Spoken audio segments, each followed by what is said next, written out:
Next up, at UFC 308, we have the co-main event of the evening, a rebooking from months ago. We got Robert Whittaker, and hopefully a healthy, actually shows up, actually makes weight, actually ends up in the cage, Khamzat Chimaev. Robert Whittaker, 26-7 in his career. 3-2 in his last 5. He's coming off that knockout win over Ikram Aliskirov on insanely short notice because Khamzat backed out.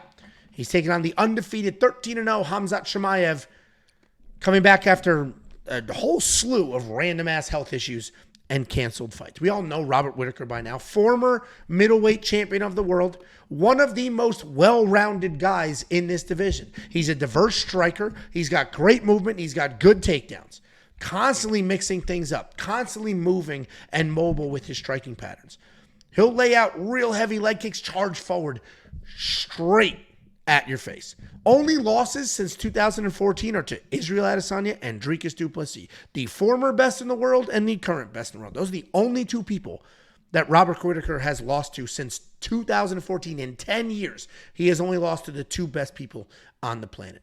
He is one of the best to ever do it at middleweight, but he is sort of stuck in this weird paradox where he lost to the current champion, like probably never going to get back to the belt, but will always be top 3 in the division.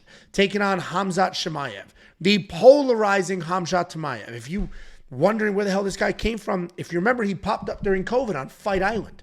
He fought, it was like 2 times in 10 days or 3 times in 12 days or something like that. Absolutely sparked people early. He's like a legend, right? Everybody talks about his work ethic, sleeps on the gym floor. This guy's work ethic is insane. He can do anything to anybody at any time. And then in the octagon, he mostly does that. Then he fought Gilbert Burns. It's like, well, this guy got tired. He gassed a little bit. Then he's had random health issue after random health issue. So it's an interesting situation because he did beat Kamaru Usman in his last fight, the longtime welterweight king. And he beat the piss out of that guy in the first round. Wasn't even close. Then he quickly faded. And Khamzat was the one who had a full camp. A full camp. So it's an interesting situation where all of a sudden, how good is Khamzat Chimaev? Is Khamzat Chimaev a guy that we can count on? A guy that is going to be a next big thing? Or is he a guy that's got a ton of hype and he has his first real test here and he's going to fail? And we're going to find out. I do think he passes the test. Robert Whittaker might be one of the most liked fighters in UFC history. I love the guy. I tried the name. Did you know I tried the name Joey? I tried to name him Knuckles because he's an Australian Labradoodle. I did. Tiff wouldn't let me. But I just don't think it's going to be enough. We watched Robert Whittaker get bullied, pushed around, bodied by Dricus du Plessis. Khamzat's going to do more of the same. He's going to rip him to the ground, get on top, probably finish him. And I hate to say it because I love Robert Whittaker. Khamzat Chimaev is also in that parlay with Ankalaev. What do you think, Jakey boy? Yeah, Chimaev's gonna smoke this dude, and I do feel bad for everyone that's betting Robert Whittaker. I get what you're seeing, right? And you're gonna see this in the main event as well. A guy coming off a big knockout, and people are chasing it against a guy that might have some question marks, right? Is he for real, undefeated, all this type of stuff? It's a very similar situations, and there's been a lot of Robert Whittaker love this week. If you watch Chimaev, and people talk about the Gilbert Burns fight, okay, he didn't really wrestle Gilbert Burns like he normally wrestles people. He doesn't fight Gilbert Burns. He was kind of fucking around that entire fight. His corner screaming, you gotta wrestle, you gotta wrestle. And he's like, nah, I'm just gonna fucking go to war with this guy. Still won the fight. Right? He didn't even do what he was supposed to do, still found a way to win that fight. And people will be like, oh, he didn't wrestle because he was scared of the jiu-jitsu. He's not fucking scared of the fucking jiu-jitsu. If you put him and Gilbert Burns in a fucking wrestling room, he's out wrestling the fucking dog shit out of Gilbert Burns. I don't give a fuck about anything that Gilbert Burns does. He wasn't scared of Gilbert Burns. He just wanted to have a fun fight. He had a fun fight. He ended up winning that fight. Then people are going to try and discredit the Kamaru Usman. Oh, Usman off the couch, bad knees, all this stuff. The shit, you've never seen anybody do anything close to what happened to Kamaru Usman in that first round. The ease at which he was able to get the takedown, the control. And guess what Usman was trying to do that entire first round? Fucking survive. He was tripoding, protecting his neck. All he wanted to do was get out of the first round. He got out of the first round, but he was still in some he was 100% full defense, and he still almost got choked out. He had to dump Chimaev on his fucking head because he almost got choked out still when all he was trying to do is not get choked out.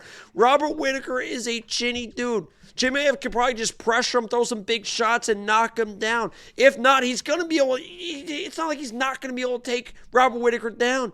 When he took Usman down, he completely flattened this dude out, almost choked him out. That's one of the best wrestlers the UFC has ever seen. Robert Whittaker is going to get taken down in the opening minute. He's going to get his back taken. I don't believe he's going to have the just survive game plan that Usman had. He's probably going to try to get back to his feet. And when you try to get back to your feet, when you try to get somebody off you, that's when you make mistakes. He's either going to get flattened out and TKO'd, or he's going to get fucking submitted inside of 3 minutes of this fight. Chimaev wins. Yeah, I mean, we're on the same, and it sucks because I do love Robert Whittaker, and if he pulls it off, we'll all be cheering and screaming, and it'll be a happy day. But when your whole game plan is just hope to fucking survive, that's not a game plan. This is 5 rounds. We haven't mentioned that yet. This is a 5 round. It won't matter. Minutes. Yeah, it won't matter. It won't matter. Now, if somehow what Whittaker happens if he survives? What happens if he fucking doesn't? Now, if Usman had 2 extra rounds to work with, Usman probably was going to win that fight. But again, to Jacob's point, and he was lucky to survive. Yeah, it is crazy he got out of that first round. That was nuts. But either way, unfortunately, Khamzat Chimaev wins this fight. Now, Robert will weather the storm. He doesn't weather storms very well. The only reason he was able to weather the Paulo Costa storm is because there was like 4 seconds left. That's it. If there was a minute left, doesn't weather he wouldn't have storms survived. very well at all. If you guys know, and I had everyone Robert that tried Whittaker, to take that Ikram thing. Ikram fucking is not Chimaev. No, and it wasn't. Yeah, correct. It just should be. Would love to see it. Probably doesn't happen. Robert Whittaker better get him early, says Joel. He will. Yeah, I mean, it'll be, Dricus du Plessis bullied him, pushed him around, and I had Robert Whittaker in my safety parlay against Dricus. I was like, Dricus is sloppy. He's not as good. Robert's just so much better.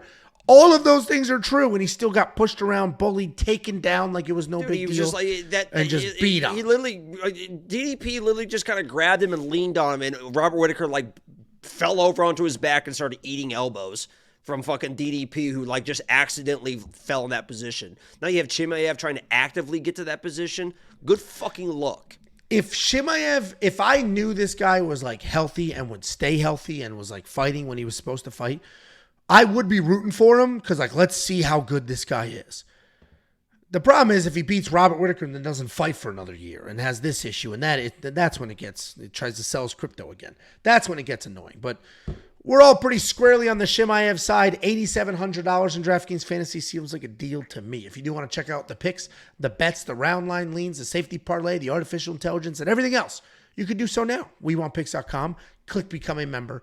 At the top, it's only $10 for an entire And people month. will want to say, too, they want to bring up the Yoel. Oh, well, he fought Yoel. He doesn't wrestle. Really take him Yoel down. doesn't wrestle. He tried a couple times, but that is not the Yoel is an Olympic wrestler, and he is either he's going to wrestle or he's going to strike. And a lot of times he just strikes. He doesn't really set up shots. Chimaev is a different level guy. I don't know if you saw the clip of him training with an Olympian. Yeah, and just fucking dog walking the dude. Dude, it's crazy how good he was winning scrambles against an Olympian, which was pretty crazy to see for sure. And that was straight wrestling. They used the wall, but it was straight wrestling. It's crazy. It's crazy how good I did see those clips. I was like, holy shit.